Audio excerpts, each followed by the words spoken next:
I'm Kamon Reynolds, and in this video we are going to talk about queen excluders.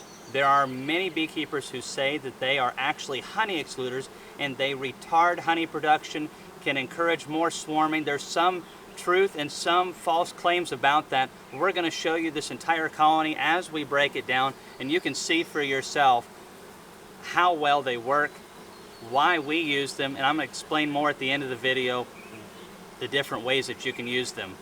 I think this colony made 150 pounds of honey. All right. Let's get into this hive and see how much we have eliminated honey production using an excluder this year. Smoke the bees down. And you can see we have a brand new comb intermixed with some older combs. It's nice to get a couple foundations drawn a year this way per box. You can do more than one, but that's pretty good right there. I'm liking the look of that frame. This box is completely full, and many people ask us why we have so many boxes on. It's more simple when you have hundreds of colonies to just take them all off at once. If you have enough supers, you can do that, and thankfully we do. This is an old Kelly box that was painted and wax dipped, so this thing will be around a while. Oh yeah. Well, one box of honey. Now here's a box of foundations, nothing but foundations. What I had originally in that box right there was two. I had 8 old combs, and then I put 2 foundations in there. I came back probably 10 days or so later and pulled one of them out because it's better to have 9 in a honey super so they're easier to uncap. And I took one of them that was drawn, put them into this box with the rest of the foundations, and since they had comb that was already started, they accept that much better and start drawing the adjacent box, rest of the frames of foundations very well. So this was completely foundation at one point, and as the French say, voila. I think that's how they say that. Not that it really matters. Watch me be corrected now by the French. So, 2 mediums of honey. Oh yeah.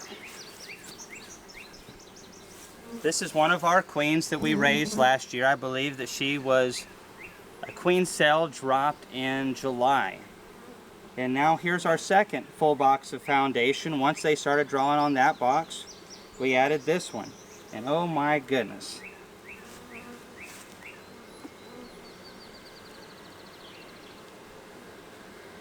I know this is getting a little redundant here, but these honey excluders are just really killing our honey crop this year. Alright, let's see if we can find something a little different. Spice it up a little bit.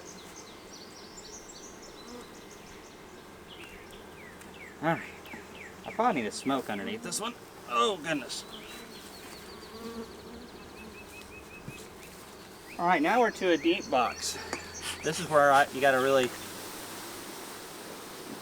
get out the Wheaties. Let's see if I can space this out a little bit.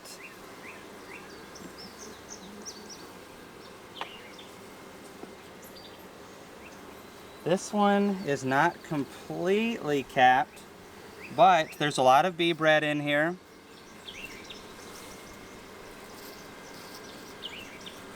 And so what we would do in this situation is we would take this and we would harvest this. And as soon as we're done extracting, this would be a frame that gets used for a brood comb, because that bee bread is very important during our summer dearth. So let's check and see if, I think I've rotated a couple of the ones on the edges in the center. But yeah, as you can see,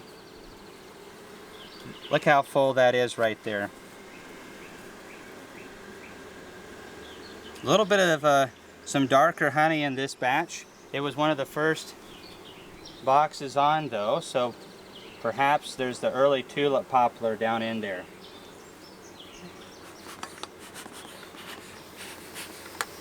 Oh yes. Let's just see if we have one more box, and I need to add a box while we're doing this as well.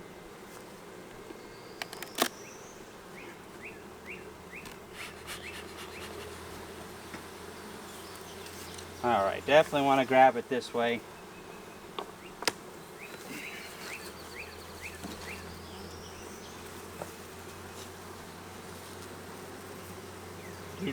Wow.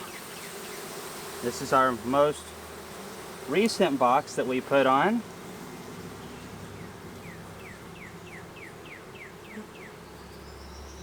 What a honey flow year it has been. And that is full of nectar. Definitely darker than some of the stuff above. I'm not 100% sure what it is. There's so many plants around here that are contributors, but some gorgeous hues of almost clear honey to amber looking honeys down in there. And you can see, look at the cappings over here, and then look at the cappings just right over there. Oh my goodness, I have got to take a bite of those. All right, so what we're gonna do now, and if you're wondering what's around my neck, by the way, it's this little fan system right here. And it just helps keep my face cool. Been using them for a little while now.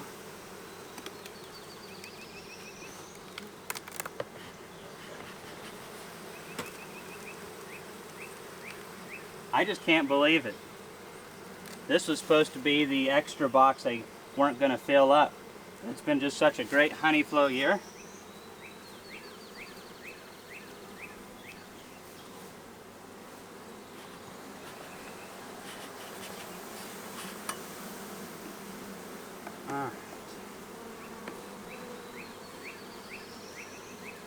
What a great queen this gal has been. So just gonna look down in here and see what's going on a little bit.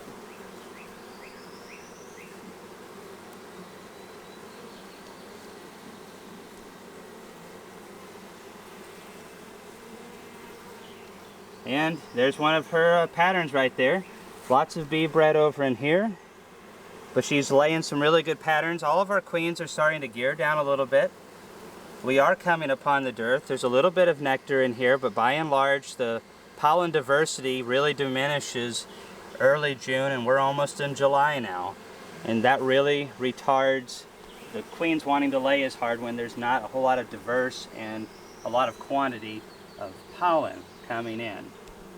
They start slowing down a bit, which is fine. It's very normal for them to do that here in Tennessee. And I'm very happy with this girl. What a champ. And for the size, the colony is very easy to get along with. And what I'm going to do is take this box, its foundations, but a couple of these were partially drawn by another colony, and once we yank all of the rest of these off, if they have drawn them out, fantastic. I imagine they'll start drawing them a tiny bit. But what they do not draw, when we take all these honey supers off, to harvest, we'll have no honey left, and we will feed this colony and get them to finish drawing this out, because comb is gold. And then you're like, what are you going to do with all these that are filled up with sugar syrup? Well, we're not going to harvest that for honey for sure. But the bees will eventually eat it, and there's multiple things that you can do. Some beekeepers overwinter with mediums on their colonies, or you can extract it out and feed it back to your bees at a later date when they may need it. But combs are very valuable, and especially if you're a new beekeeper, combs help you produce big honey crops. They help keep your colonies from swarming as easily. You can make splits a lot easier. So many different things. So, that's really not what we were talking about. So let's get back to the topic at hand. Is it right to call these things honey excluders? I don't think so. It is a tool, just like a bee suit. I wear a bee suit quite often. You see it in about maybe half of my videos. And this one, I didn't think it was necessary. I'm only working one hive. If I was working through a yard of 40 or 50 colonies, I'd probably throw one on. There's a lot of variables when it comes to tools in beekeeping, and an excluder is very useful not only for honey production, but for other things like if you're trying to find your queen in a double deep box, you can throw an excluder in between, and then when you come back a handful of days later, you can see where are the eggs and young larvae, so you at least know that she's not either in the bottom box or the top box, so you don't have to look over as many frames.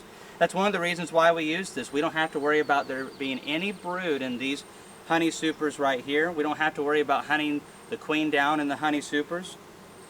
There's a lot of advantages, but there's also some disadvantages. I would never use a queen excluder on a colony if I only had foundations to add on top alone. Bees do not like going through an excluder when there's not comb above. So if I was needing to draw comb, I wouldn't use that excluder until the bees started drawing comb on the foundations. Once they've committed to drawing 2 or 3 combs, then if the queen's up there or you're not sure, you can gently shake all those bees down into your lower boxes or box, and then put your excluder on, and then put your box. But once they've started drawing some combs up in here and started depositing nectar or any other type of thing in those cells, that is their space, and they have no problem going through the excluder to deal with that. Once you have drawn combs, like many of these supers that had the older combs in them, you just throw those on, and they're very good about going up there and occupying them. So, just like every tool in beekeeping, pros and cons, cons and pros, but that's what our videos are for, to kind of show you why we do things, and also maybe help you not listen to some of the negativity on a great product. I remember back when I said I would never use a queen excluder. I remember when I used to say I would never do a lot of things, and you know, my wife is usually right.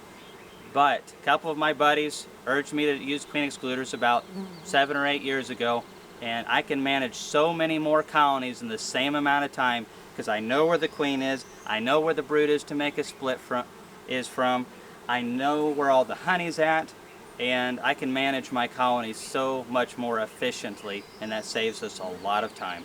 So, thanks for watching this video. If you have any comments on excluders or bringing in the big honey, ask Laurel. I have no clue. No, seriously, leave it below.